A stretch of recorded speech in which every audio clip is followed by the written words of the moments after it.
We have Ian. He says a school in the UK canceled Darwin Day play. How can secular parents respond? And here is Ian. Ian, can you hear us? I can hear you. Can you hear me? We can, and it's so great to have you with us. Thank you for your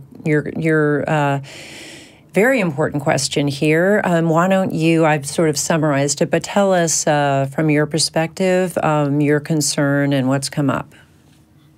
Yeah, the play was roughly about Darwin's theory of evolution and the arguments it had with other scientists and clergy.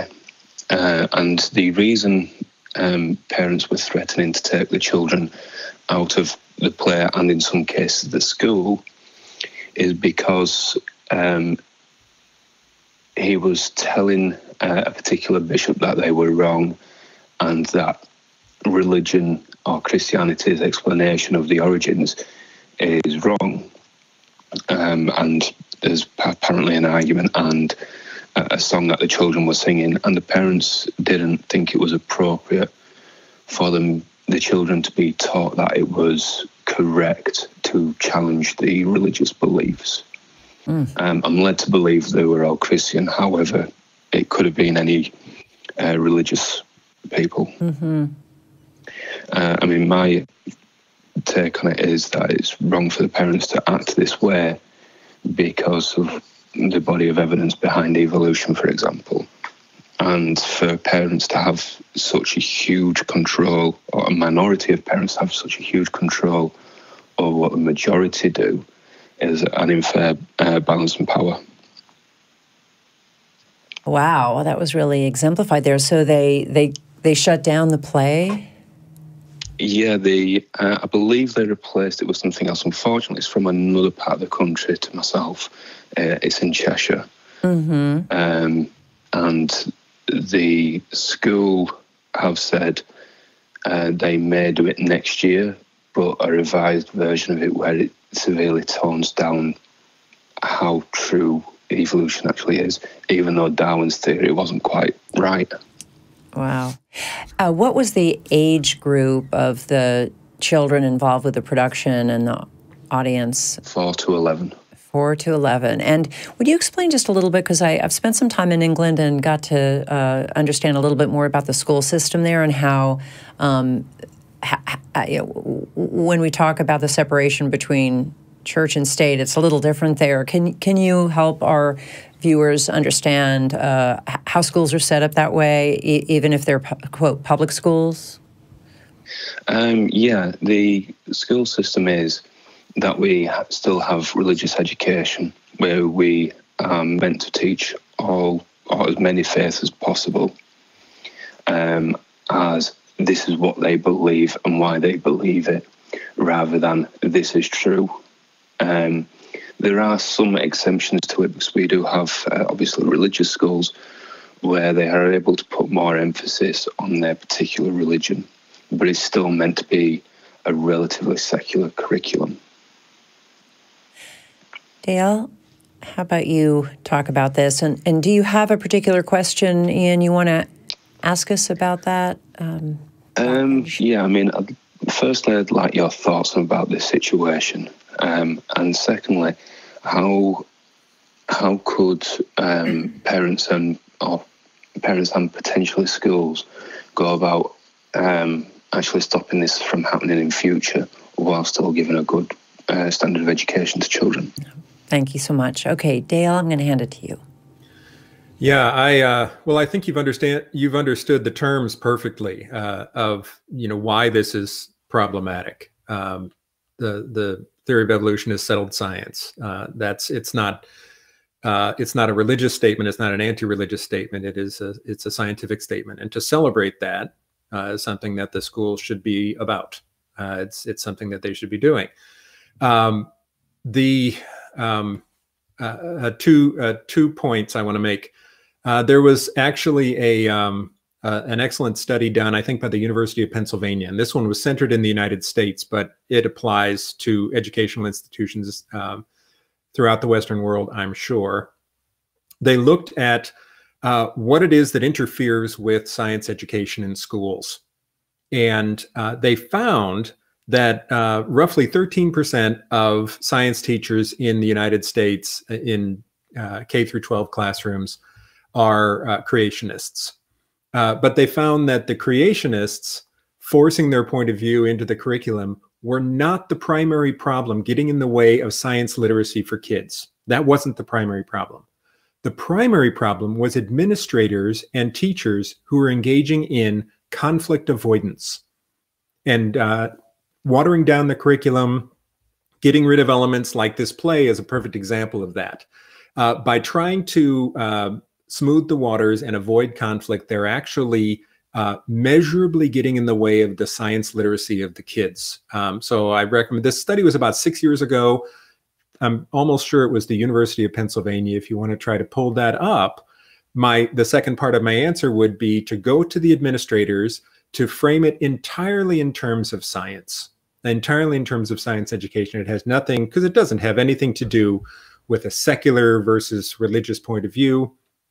And to say that obviously in as well-mannered an approach as you can possibly manage, to say that it really is problematic for the school to be withdrawing, because that sends a signal to the kids as well, withdrawing their support for something that celebrates this piece of quite exciting settled science that the kids should know about.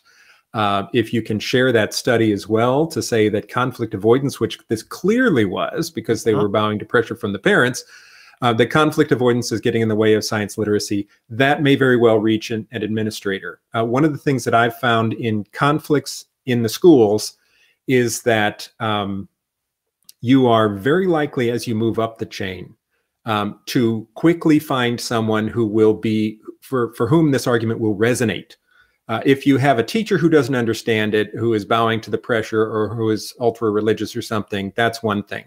The tendency is most of the time that when you go to the administration, the very next level, they will very well understand when they've got a problem on their hands that needs to be rectified, where they're getting in the way of the kids' education. So I would recommend doing it on those terms, strictly on the basis of the science, and using that study if you can get a hold of that.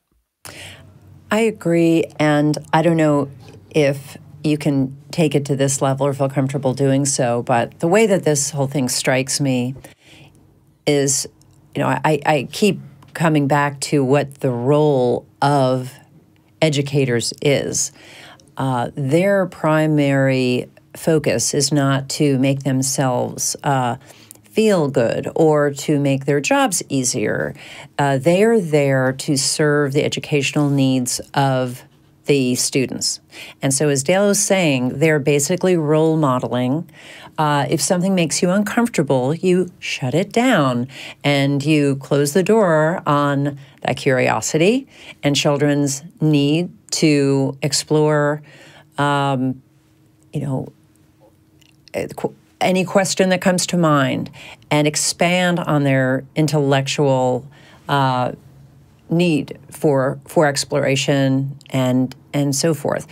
And we were talking earlier about authoritarian parenting, and it seems so often the case in religious communities, especially conservative ones, whether it's a religious school or a place of worship, that there is this need, just like the parents do to their kids, this need to control the community.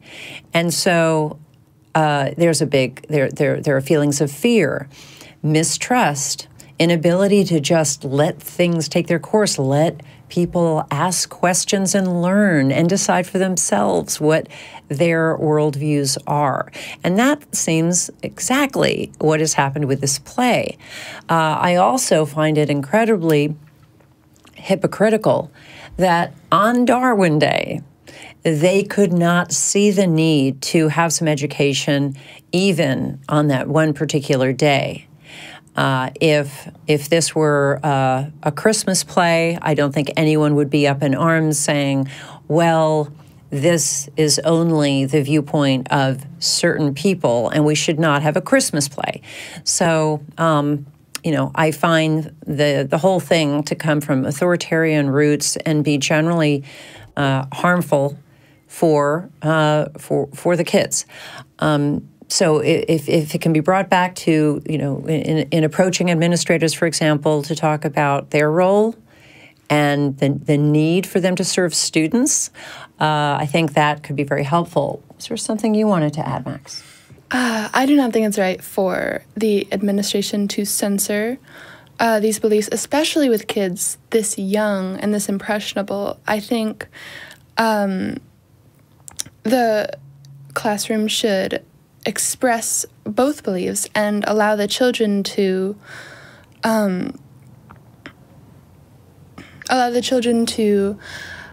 choose their own way of thinking, not have an ideology forced upon them.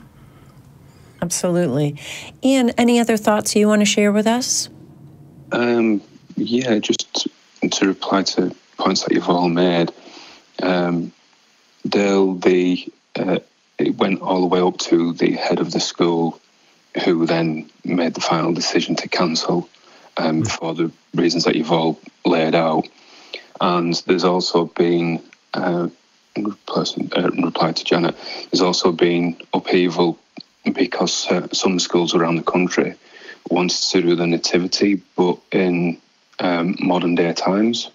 It's like instead of using a donkey, they use a clapped-out car, and there was a huge uproar about that. Oh, wow. Yeah, and just about the authoritarian, it's a case of the parents seem to think that they know better than the trained professionals in the schools, who mostly across the board in the UK, with some exceptions, they see the professionalism of their being a teacher overruling what they believe religiously, and generally speaking are quite even within it all, which makes it even the more worse.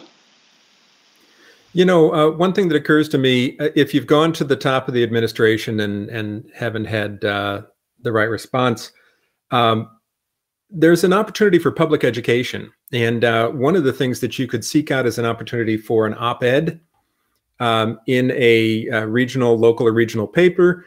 And ideally, the really ideal situation is to have it co-authored by a secular and a progressive religious parent. So that because you're not going to have much difficulty finding progressive Christians, especially in the UK, who are perfectly fine with Darwin and with the theory of evolution.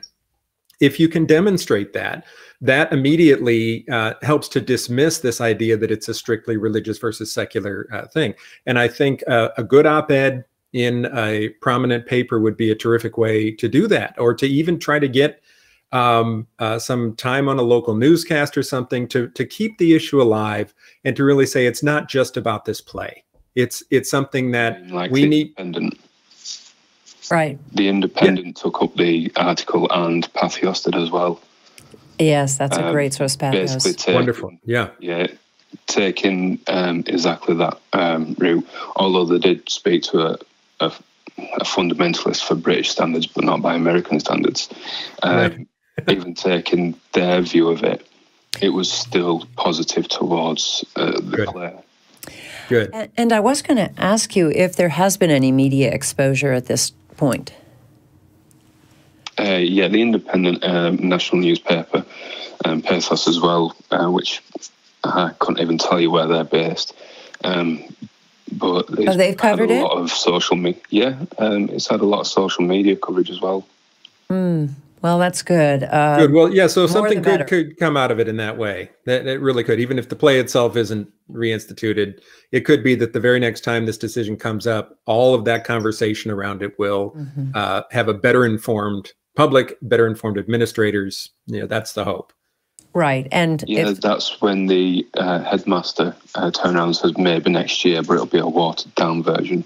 Constantly paraphrasing there. Right. So will the education standards still be so high?